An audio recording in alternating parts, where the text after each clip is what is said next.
We are continuing with the teachings of Shri Nisargadatta Maharaj from the book I Am That. Now, the questioner asks Maharaj about personality. So he says that, I like my personality and my individuality, the fact that I am different from others. And Maharaj says that the sense of individuality and the personality is just a facade, it is not real. So the questioner is a bit confused about this. So I will read what Maharaj says. So Maharaj says, the real is experienced in silence. You cling to personality, but you are conscious of being a person only when you are in trouble. When you are not in trouble, you do not think of yourself.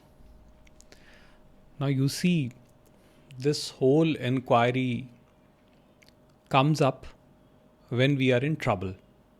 Whenever we have any kind of affliction, right? Some painful feeling, some emotion just crops up, and it is only then that we start questioning, who am I? What is my purpose? What is the meaning of life? What am I doing here? When we are in complete restful state or when we are in complete bliss, no such thought comes into the mind. Have you ever experienced yourself asking about your nature when you're enjoying something? Say when you're completely relaxed, say you're enjoying a movie or eating some wonderful food, do you think of yourself as I am so and so who works here, who does this, who does that, is eating this food? You don't do that. In the moments of heightened pleasure, you don't even feel any independent existence. And that is because in that moment you just become one with everything. The experiencer becomes one with the experience. And then the experience is all there is no experiencer. When you are in deep sleep, you don't say, I am sleeping. Only when you wake up, you say that I have slept. So in deep sleep, you are your peaceful self, in your pure, natural state of being. So Maharaj says that personality is just a facade. It comes up because of the memory and past experiences, past conditionings. And he further says, now I'll read this. The Supreme is the universal solvent. It corrodes every container. It burns through every obstacle. Without the absolute denial of everything, the tyranny of things would be absolute. The Supreme is the great harmonizer, the guarantee of the ultimate and perfect balance of life and freedom. It dissolves you and thus reasserts your true being. So when the sense of personal identification is gone, what remains is the pure being in its most natural state. And that is what our true nature is. It is just like this, that it is the thought that produces the thinker. And usually what happens is, say a painful feeling arises, the ego it immediately jumps up to take complete ownership of the feeling, that I am feeling so and so emotion. And then that emotion becomes suffering in horizontal time. And that is what causes suffering. And a part of it is because we don't want to fully feel the emotion. So we create two forces. One force takes ownership of the feeling, and another force opposes it. The other force does not want to feel the feeling. And then there is a tension because these two forces are opposing in nature. So there is a tension, there is a stress, there is a dissonance.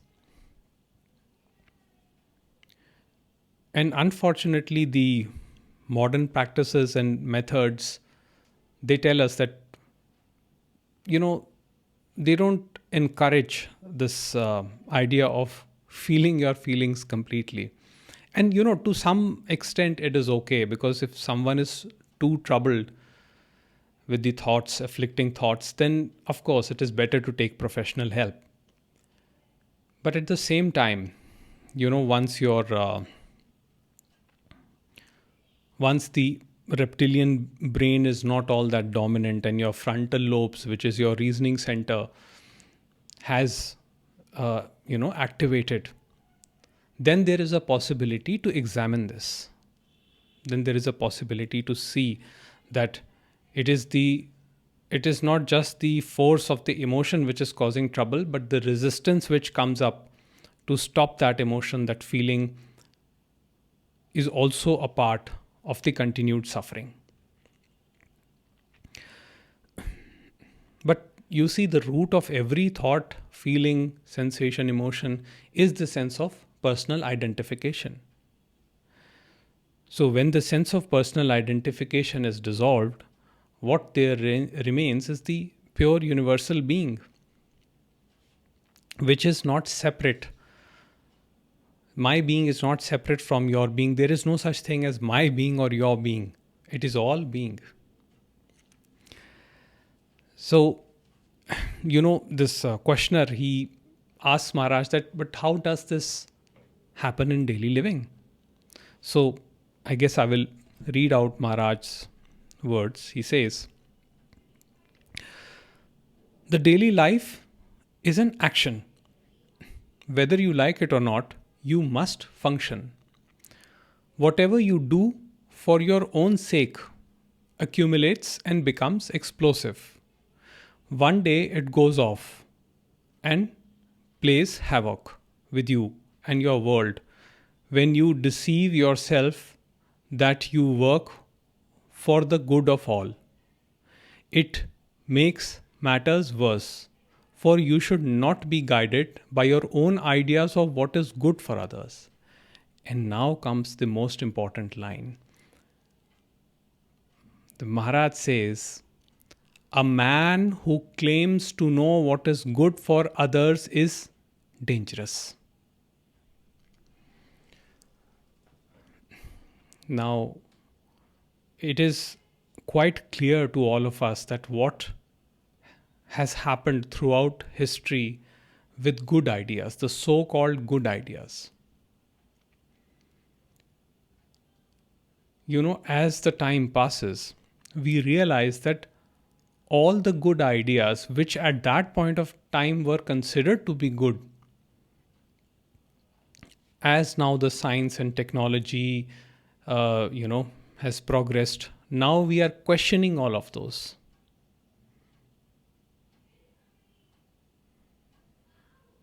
I'll just give you one very basic example. Now, there was a time when this fertilizer organization was set up in India as a part of Green Revolution. And, to get better yield of crops, farmers were asked to put pesticides to kill off the weeds and other stuff from the crops to get a better yield. Now, for many years, the farmers have been doing that. But now, when we have advanced so much in science, now we are learning that those very pesticides, those chemicals which are used in the crops, are actually very harmful for the human body as well. And as a result, now a parallel business has started to come up in the name of organic. Earlier, which was a very normal process of producing food is now called organic, which is quite expensive. But at that time, it was a good idea and done with good intentions. I'm not saying that, there were malicious intentions behind that. But you see, this is the trouble of phenomenality. It is Maya. The world is Maya. There is never an absolute right or an absolute wrong. There is never a solution, a full-fledged solution to any problem in phenomenality, because no problem stands isolated by itself. Everything is connected. Anyways, we have digressed a bit from the topic. But this quote, that a man who claims to know what is good for others is dangerous. And this is what has been, many people have been, especially the people in power, have been doing this for ages, in the name of religion, in the name of spirituality, in the name of even science.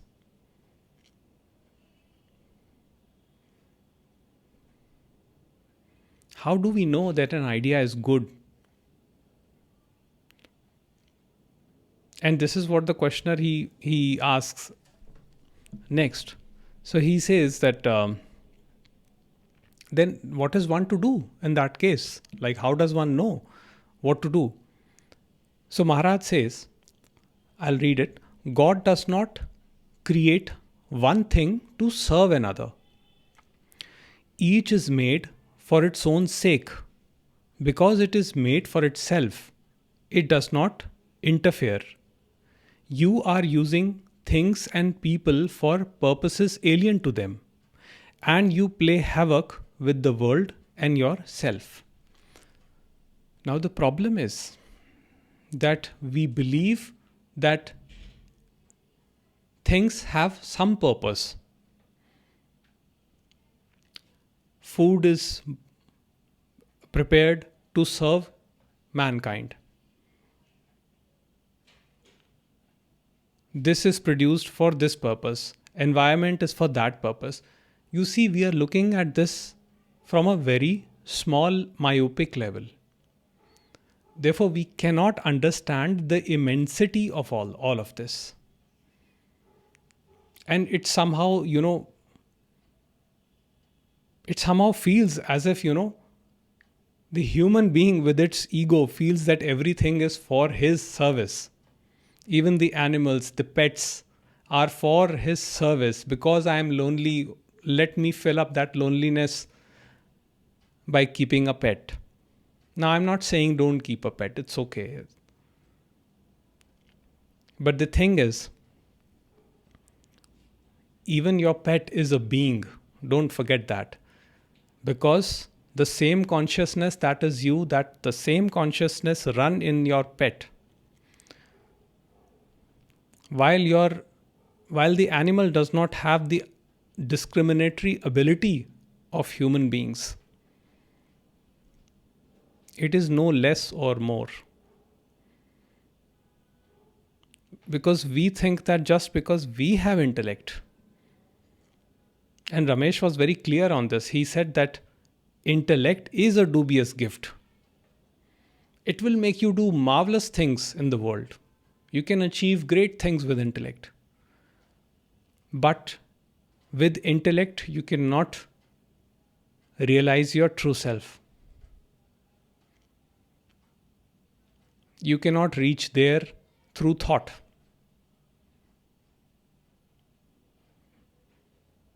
So intellect has use in the world. But again, it is all relative.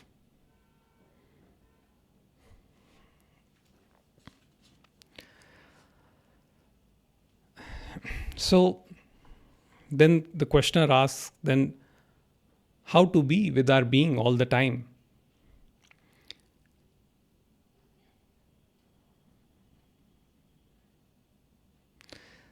More precisely, he asks that if the being is so close to us, why don't we notice it? And to that Maharaj says, it is because our attention keeps wandering all the time from object to object. So if you notice, When your attention is on one particular object and it goes to another object, say one thought comes up and then another thought comes up. Now, between that, there is a small gap. That gap is the gateway to the infinite being. The thought produces the sense of personal identification. Instantly, it comes up with the thought. But in that small gap, there is no you. There is only the being. So Maharaj says, recognize that gap, and that's an opportunity to slip. It is there between two thoughts. It is there between two words in a sentence.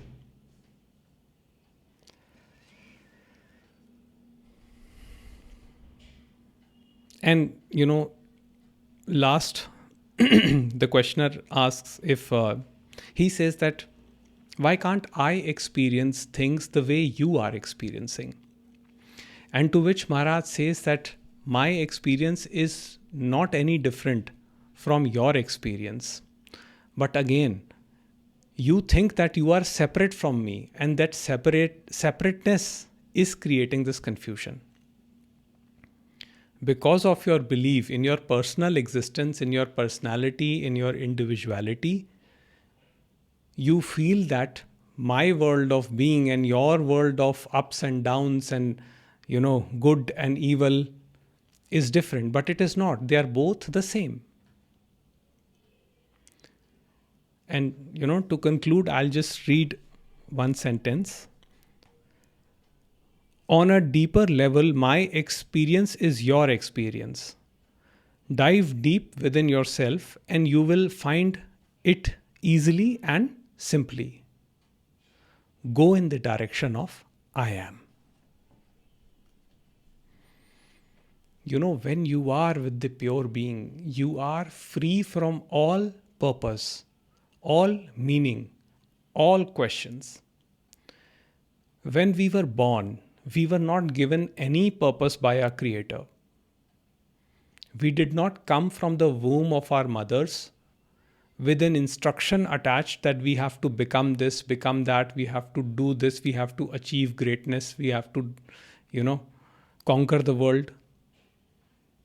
No such instruction came from anywhere. It did not come from God, it did not come from nature. This is what the fragmented mind of human beings came up as a part of defense mechanism, because it did not want to face fear. Now it is the flow of life that we encounter fear in life, and then we identify with the limited mind, limited body. And then there comes a need to protect that. This is very natural. We are not discussing anything from the perspective of right and wrong. Because if you start discussing from that lens, from right and wrong, then you are lost in an endless debate. Then no conclusion can ever come. So all this meaning, purpose, trying to do good to others, this is all creation of the split mind, fragmented mind. And what Maharaj is saying here is that your waking up is only thing which is required. If you know your true nature, if you are calm and peaceful, that is good enough for the world. Nothing else needs to be done. You don't have to teach your neighbor to be a good human being. You just observe yourself. You don't have to brainwash even yourself to be a good human being. You just observe what is happening within you and you will be free. Sorry. And you will be free. Otherwise, you are trapped in an endless cycle of thinking, pain and pleasure and confusion and conflict.